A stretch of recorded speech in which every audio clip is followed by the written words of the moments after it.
Hello, my name is Oswald'S. I'm 22 years old, and I'm currently enrolled in the construction program here at Taller San Jose Home Builders.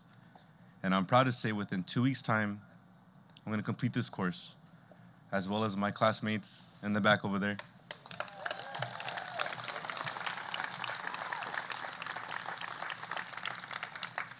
Um, I would like to start off with before I entered this program, as I explain this transition that I've gone through. Growing up in Garden Grove, um, I can't lie, I've had a very good childhood. My mother was always there, caring, loving for me, and my father is always there, providing. And I guess as I started growing up, I started noticing a lot of things at my house. A lot of arguments at night that would haunt my hallways. I started noticing the arguments getting more aggressive between my parents. And as a kid, those things kind of get to you as you hear it as you're trying to go to sleep. And I couldn't ask my parents what was really going on because I know I was never going to get a straight answer. So as it started continuing and getting worse, I started building this resentment, this rebellion inside.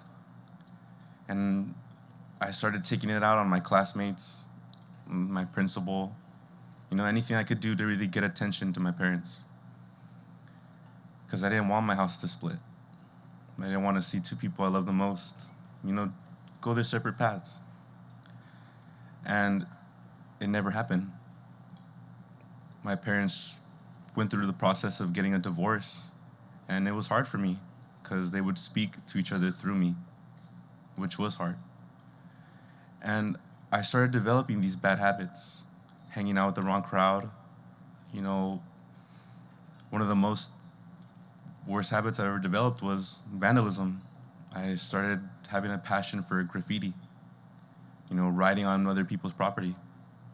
And I took it to a point where I would sneak out at night, and whatever my eyes saw fit, I would write on it. It sounds bad now, but at that moment of my life, whatever I was writing on, I felt at peace with, as if all the problems that I was going through were gone. The surface I was writing on and I were one at that point. I threw all my chips in, and I was dealt a bad hand. I ended up having to do 6 months in juvenile hall, and I was stripped away from my parents. As a parent myself, I can only imagine what my parents had gone through. To notice their son get taken away from them and they had no power to stop it. I wish my mom or my dad could have pulled me away as I got taken in. During those 6 months, I started noticing the little things that you take advantage of on an everyday basis. Kissing my mom goodbye as I went to school was one of them. Watching TV with my dad on the weekends was one of them. Being able to eat whatever you wanted to eat. Staying up as late as you wanted. These little things, these little privileges you get, at the end of the day, they mean a lot. And I took them all for granted.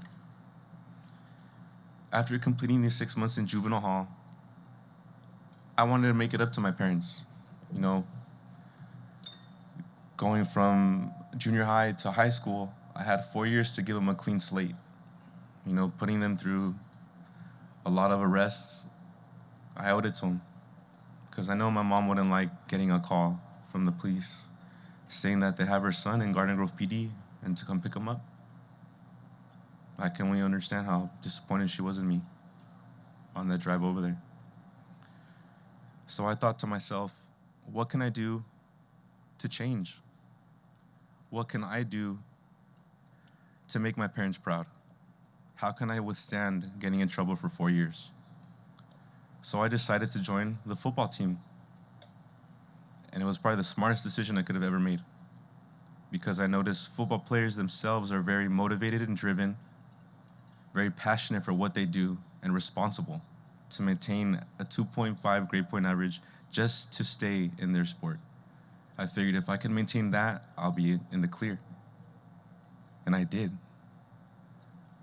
Walking down to get my diploma was probably one of the best things I could have done. Seeing my parents both together after so many years, it made my life a lot better. I haven't seen my parents together for years, and to see them there that day meant a lot.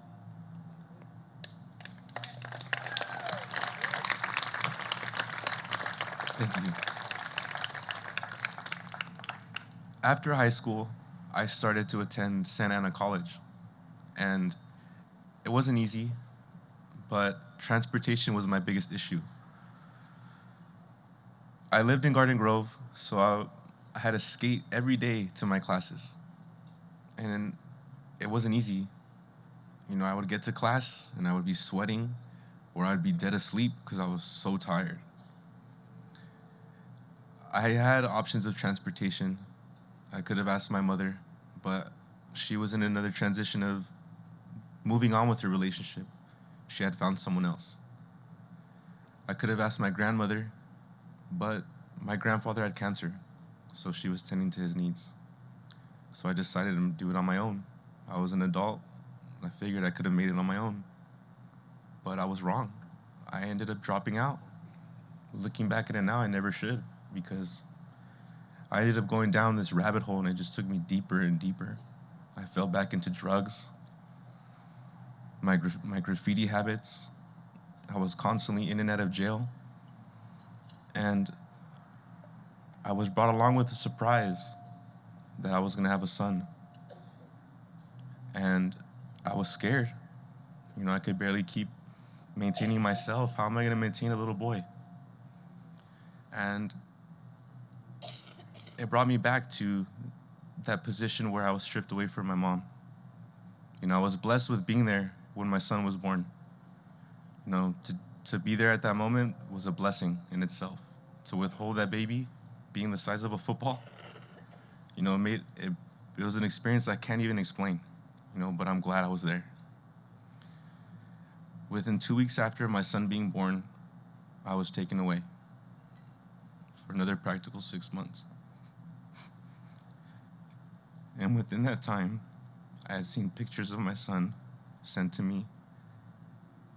And it was upsetting me because I was watching him grow within these pictures and I wasn't there.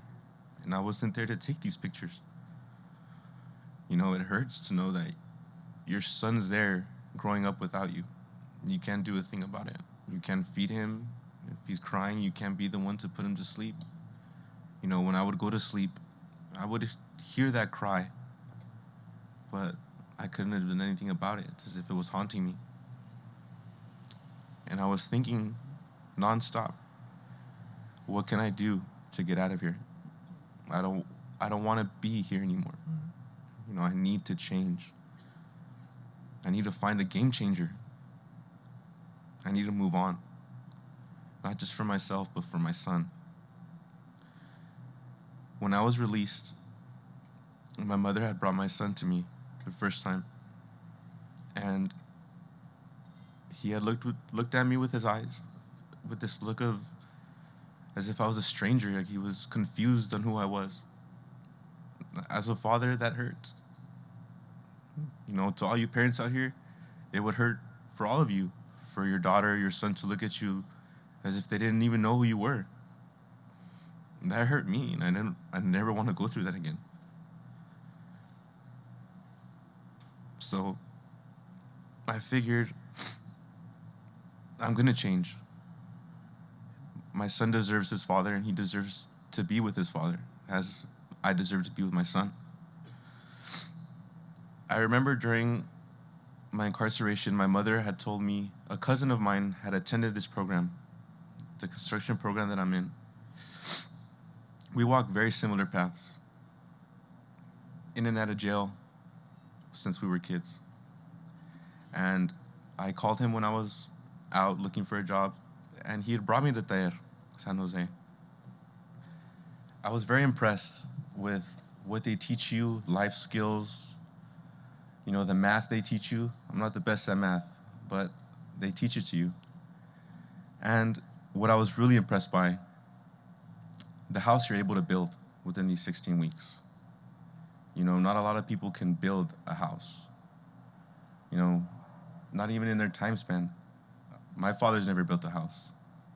My grandfather's never built a house. So for me to take on that challenge, as well as my cousin, I was ready to take it.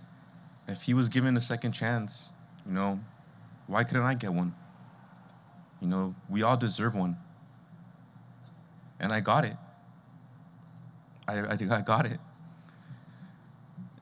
And that's what I'm hoping to get, is that second chance. This school that I'm in has brought me hope, and it's changed me. It's changed me a lot for the better. I don't think the same. I don't act the same. I feel more responsible and more motivated to do things that I never thought I would. When I walk into school every day, I can feel the guilt on my shoulders as I walk in. All the problems that I've given my parents, all the people that I've disappointed. It's just the weight's all on my back. But as I walk out those doors, I feel 100% better about myself, that I accomplished something that day. Every day is a new accomplishment for myself. And I feel like for my future, not only my future, but for my son's future, that what I'm being taught here can provide a future that I couldn't give myself, but I could give my son. That he has the chance to see a father that has changed dramatically. Not because he's asked. My son doesn't need to ask me anything. I could just see within his face that he's worth it. And I just want to provide for my child. Provide him a future that I couldn't provide myself, and that my father never provided for me.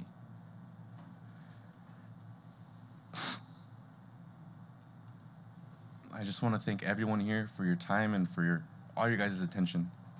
I just want to thank Taller San Jose Hope Builders for illuminating my potential, a potential I thought I never had, and a potential I know my parents thought I'd never have either.